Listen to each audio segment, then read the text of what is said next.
Every single one of us has a limitless memory capacity. Storage isn't the issue, as our brains can't hold everything. It's very cold stage accessing the information in our memories and becomes the sticking point. Hi everyone! Today you will find out the secrets of memorizing and remembering everything anytime. Let's get started. First, let's talk about how memory works, so we can understand the science behind these memorization techniques. We do know that there are basically 3 stages or steps to memory processing: encoding, storage, and recall. Encoding. The first step to creating a memory is called encoding. It's when you notice an event or come across a piece of information and your brain consciously perceives the sounds, images, physical feeling, or other sensory details involved. Storage. All of these bits and pieces of information are then stored in different areas of your brain. Your neurons, the nerve cells in your brain, pass signals to each other about what you perceived, effectively talking with each other and building either temporary or long-lasting connections. It's the neural activity and the strength of those connections that make a memory. There are 2 kinds of memory: short-term and long-term. Short-term or working memory is like your brain scratchpad. It's when your brain temporarily stores information before either dismissing it or transferring into long-term memory. For example, remembering what you want to order for lunch before calling the takeout place. Once your food is delivered and eaten, your brain can let go of that information. Long-term memories are those memories you hold on to for a few days or many years. Things like how to ride a bike, recall. And finally, to retrieve a memory, your brain replays or revisits the nerve pathways created when the memory was formed. Repeatedly recalling information helps strengthen those connections and your memories, which is why techniques like rewiring your notes or using flashcards help you retain information. However, when you remember something, it's not an exact reproduction of the first time you experienced an event or came across a fact, because your own awareness of the current situation gets mixed in with the memory.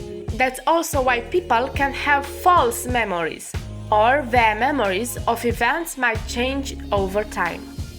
Not only is recall difficult, but it also affects how everyone else perceives us. Think about it. The person who remembers details, dates, names, specifications, we think of that person as smart, organized, and someone we want to do business with. The person who constantly apologizes for never remembering a name or recalls information incorrectly, we think of that person as less smart, or at least not as desirable a work partner as the person with a great memory. Memory matters in business a lot. If your memory could use a boost, you're in luck. With some effort, you can improve it. Here are 7 ways to enhance your total recall. Stick with us till the end to get the bonus tip as well. Convert words to pictures. This essential tip works for 2 reasons. First, we naturally remember visual clues better than words. And second, the more senses you involve in learning or storing something, the better you will be at recalling it. Say, you need to remember to submit a proposal to a client at 10 p.m. for a meeting the next day. You commit your task to memory by visualizing your proposal, a stack of papers, on top of an alarm clock that reads 10 p.m. The trick here is to make the picture vivid. So, visualize an alarm clock, time flashing, alarm blaring, and focus on it. 10 p.m., proposal, you got it. Use memory spots. Think of physical places that you regularly occupy, your car, your desk, your recliner, and mentally put the picture from tip 1, your proposal on the alarm clock, for this example, in one of those spots. If you drive a lot, one of the memory spots is the hood of your car. This spot Works because you can take a moment after an appointment and enter the commitment into the calendar or jot down a note based on the reminder sitting right in front of you. In your mind, you'd put the proposal on the alarm clock on the hood of your car. Committing something to memory and mentally placing it where you'll see it is the equivalent of putting a note on the front door so you'll see it when you leave for work in the morning. Staking. If you just use rote memorization, you'll probably top out at remembering roughly 3 items. That's fine if your dinner only ever contains 3 ingredients or your to-do list only ever has 3 tasks on it. But most of us live more complicated lives than that.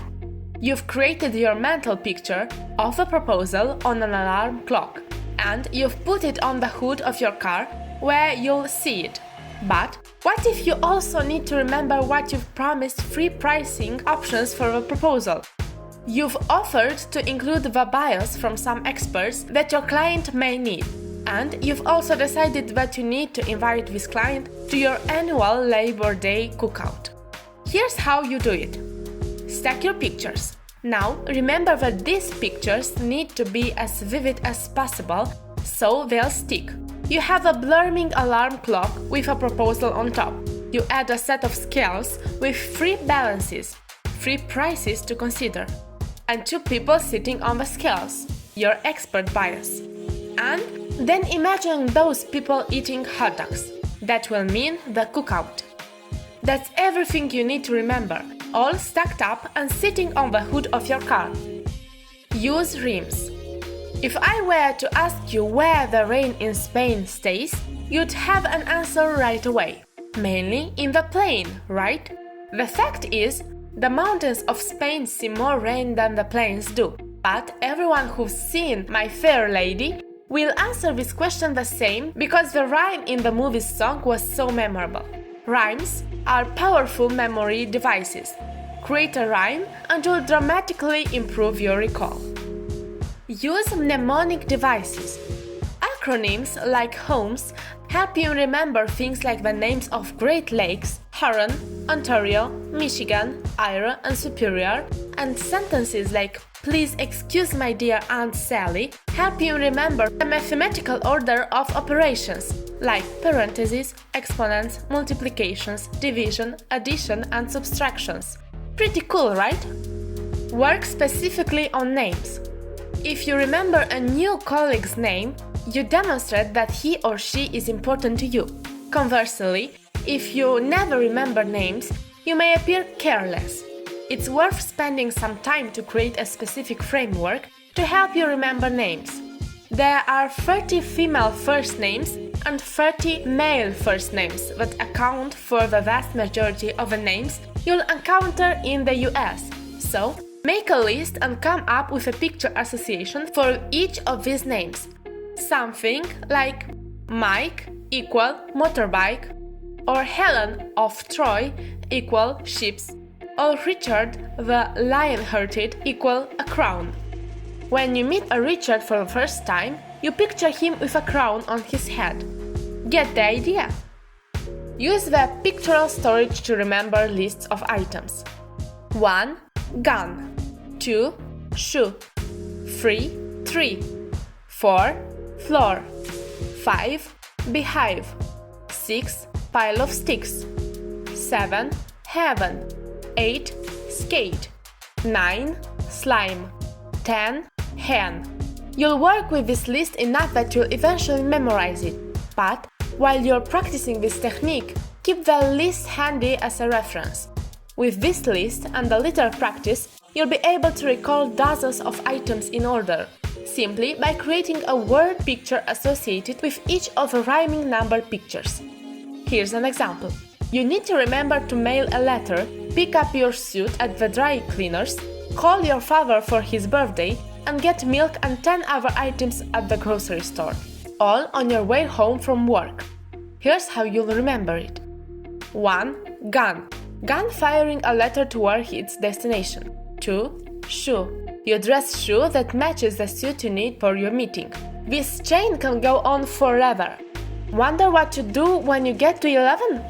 Stack the picture onto your number 1 picture.